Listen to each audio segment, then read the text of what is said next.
नमस्कार दोस्तों, स्वागत है आपका अपने ऑनलाइन लर्निंग परिवार TWT में। आज हम डिस्कस करते हैं साइंस के MCQ type question chapter number 4 के। तो पहला प्रश्न बनता है, MKS पद्धति का मूल मात्रक है, लंबाई है, द्रव्यमान है, A या B दोनों या इनमें से कोई नहीं। तो जो लंबाई होती है ये मूल राशि है और द्रव्यमान भी मूल राशि है। जो लंबाई का जो मात्रक होता है ये मीटर हो जाएगा और द्रव्यमान का मात्रक हो जाएगा ये किलोग्राम। तो मूल मात्रक इनमें से कोई नहीं होगा, तो ये ऑप्शन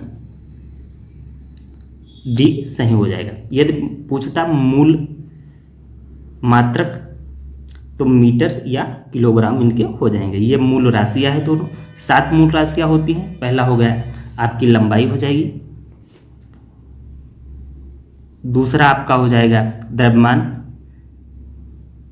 तीसरा आपका हो जाएगा समय, चौथा विद्युत धारा, पांचवा ताप, फिर छठा पदार्थ की मात्रा और सातवां ज्योति तीव्रता। यदि ये मूल राशि पूछता तब ये ऑप्शन आपका सी सही हो जाता, मगर पूछ क्या रखा है? पूछ रखा है मूल मात्रक। आइए अगले क्वेश्चन पे चलते हैं। निम्नलिखित में से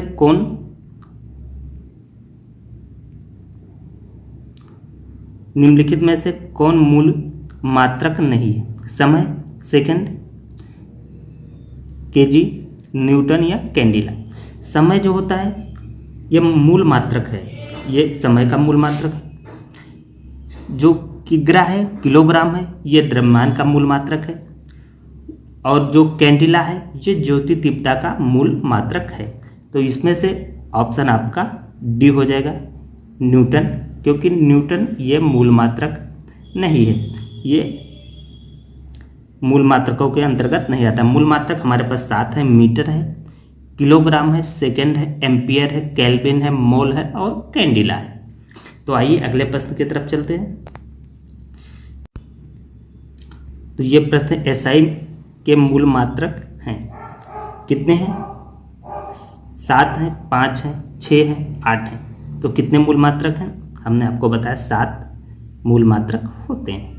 पहला आपका हो जाएगा मीटर, ठीक, दूसरा आपका हो जाएगा किलोग्राम, तीसरा आपका हो जाएगा सेकंड, चौथा हो जाएगा एम्पियर, पांचवा हो जाएगा आपका केल्विन, फिर आपका हो जाएगा मोल और फिर आपका हो जाएगा कैंडिला। तो ये 7 मूल मात्रक हैं, 7 मूल राशियों के 7 मूल मात्रक हैं।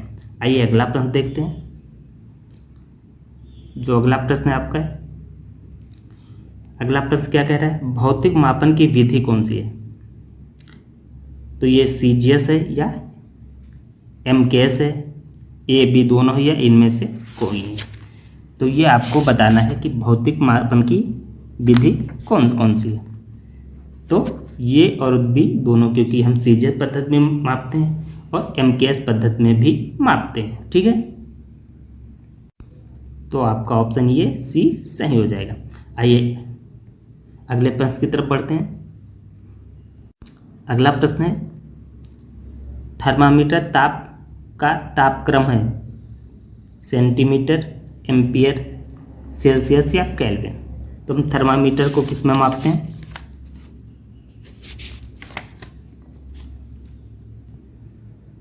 तो सेंटीमीटर है, इसमें हम लंबाई को मापते हैं, ठीक।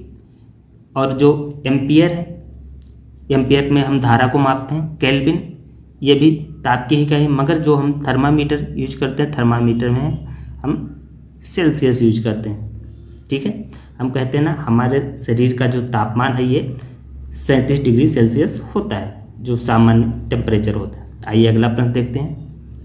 अगला प्रश्न है, समय का मानक मात्रक है, आवर घंटा है, ग्राम है, सेकंड है या किमी है। किलोमीटर तो आपकी लंबाई का मात्रक हो जाएगा, दूरी का मात्रक हो जाएगा। घंटा ये समय का मात्रक है, सेकंड भी समय का मात्रक है, ग्राम भी आपका द्रव्यमान का मात्रक है। तो ये दो तो हो ही नहीं सकते। अब पहला ऑप्शन और दूसरे ऑप्शन में कोई सही हो सकता है, तो कौन सा हो जाएगा? तो हम इसके मानक मात्रक की बात करते हैं, तो ये मानक मात्रक होता है सेकंड। हम समय को सेकंड में मापते हैं, ठीक है। अगला प्रश्न, विद्युत धारा का एसआई मात्रक है, केल्विन है, मोल है, एम्पियर है या कैंडिला है। तो विद्युत धारा का जो एसआई मात्रक है ये क्या हो जाएगा, विद्युत धारा का एसआई मात्रक आपका हो जाएगा एम्पियर। विद्युत धारा को किस में मापते हैं, ये हम मापते हैं एम्पियर में, तो ये आपका सी ऑप्शन सही हो जाएगा। जो केल्विन होता है ये आपका ताप का मात्रक है, ठीक है। और जो मोल होता है ये ज्योति तीव्रता का मात्रक है। और कैंडिला जो मोल होता है ये आपका पदार्थ की मात्रा का मात्रक है। और जो कैंडिला है ये है आपका ज्योति तीव्रता का मात्रक है। तो आइए अगले प्रश्न की तरफ पढ़ते हैं।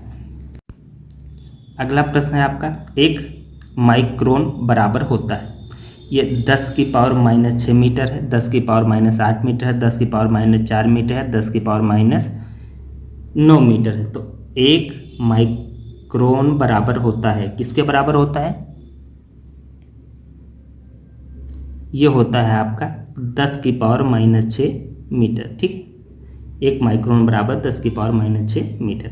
अगला क्वेश्चन देखते हैं, भौतिक मात्रकों की अंतर्राष्ट्रीय पद्धति में आता है, कौन सी आता है, सीजीएस पद्धति आती है, एमकेएस आती है, एफपीएस आती है, एसआई आती है। तो कौन सी आती है, इनमें से आपको बताना है कौन सी पद्धति आती है। तो ये आपकी आती है अंतर्राष्ट्रीय पद्धति है, ये एसआई पद्धति है।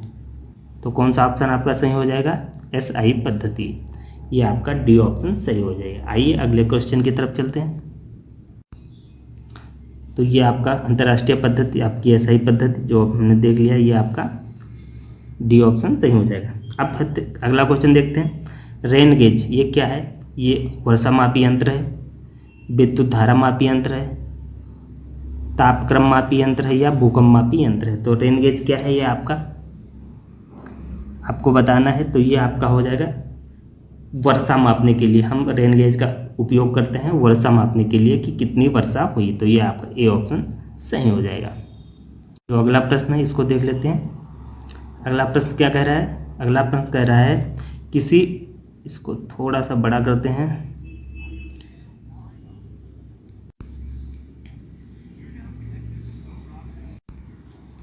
तो अगला प्रश्न हो जाएगा, किसी वस्तु के तल के क्षेत्रफल का मात्रक है, क्या है, घन मीटर है। आपका ऑप्शन हो जाएगा घन मीटर है, या आपका मीटर है, या आपका वर्ग मीटर या किलोमीटर है। तो कौन सा ऑप्शन सही होगा, जब हम क्षेत्रफल की बात करते हैं तो क्षेत्रफल में क्या होता है, एक तो होती है लंबाई और दूसरी होती है चौड़ाई, ठीक। तो इसका जो आंसर होगा ये आपका हो जाएगा वर्ग मीटर में, क्योंकि लंबाई और चौड़ाई क्षेत्रफल को हम वर्ग मीटर में ही प्रदर्शित करते हैं, ठीक। आइए अगला क्वेश्चन देखते हैं। जैसे लंबाई भी हो गया, लंबाई को हम मीटर में मापते हैं, ठीक, और चौड़ाई को भी हम मीटर में ही मापते हैं। तो कितना हो गया, दोनों को जब हम गुणा करेंगे m गुणे m तो क्या हो जाएगा m²। तो जब भी हम किसी का क्षेत्रफल मापते हैं तो ये स्क्वायर में ही आता है। आइए अगला प्रश्न देखते हैं। अगला प्रश्न है यूनिट से, एक गज बराबर होता है, कितना होता है, 5 फुट होता है, 3 फुट होता है, 4 फुट या 2 फुट होता है। तो एक गज कितना हो जाएगा, तो ये आपका हो जाएगा एक गज, ये आपके 3 फुट के बराबर होता है, ठीक है। अगला क्वेश्चन है, 1 फुट बराबर होता है, इसको 26.48 सेंटीमीटर, 29.48 सेंटीमीटर, 28.48 या 30.48 सेंटीमीटर। तो 1 फुट कितना होता है, तो ये आपका होता है 1 फुट, ये आपका होता है 30.48 सेंटीमीटर, ठीक। तो ये आपका ऑप्शन डी वाला सही हो जाएगा। आइए अगला क्वेश्चन देते हैं, द्रव्यमान का मानक मात्रक है, कुंटल है, ग्राम है, किग्रा है या न्यूटन है। न्यूटन तो बल का मात्रक है, तो इसमें कोई मतलब नहीं है, ठीक। अब आपके पास 3 ऑप्शन बचते हैं, कुंतल, ग्राम या किग्रा, तीनों द्रव्यमान के मात्रक हैं। तो आपको बताना है मानक मात्रक, द्रव्यमान का मात्रक बताना है, मगर साथ में मानक मात्रक होना चाहिए। तो मानक मात्रक कौन सा है, इसको हम केजी में मापते हैं। मानक मात्रक कितना हो जाएगा, केजी में मापते हैं। ठीक,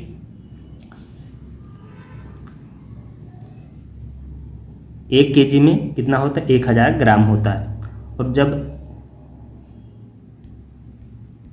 इसको हम आपका जो 1 केजी होता है, ठीक, 1 केजी में आपके पास 1000 ग्राम हो जाएंगे। ठीक, और जो आपका कुंटल होता है, कुंटल ये होता है 1 कुंटल बराबर होता है, ये आपका 1 कुंटल बराबर होता है, ये आपके 100 केजी के बराबर होता है। तो ये आपके मापन के आधार हो जाते हैं। आइए अगला क्वेश्चन देखते हैं।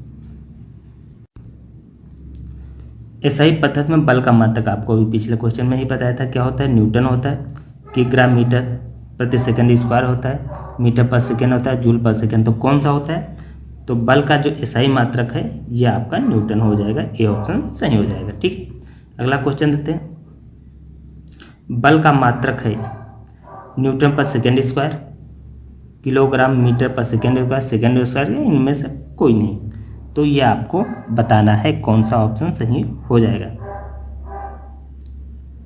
तो ये आपका हो जाएगा सी ऑप्शन सही हो जाएगा। ठीक है, किलोग्राम मीटर पर सेकंड स्क्वायर, ये जो आपका मात्रक हो जाएगा। अब अगला क्वेश्चन आपका है, अगला क्वेश्चन है,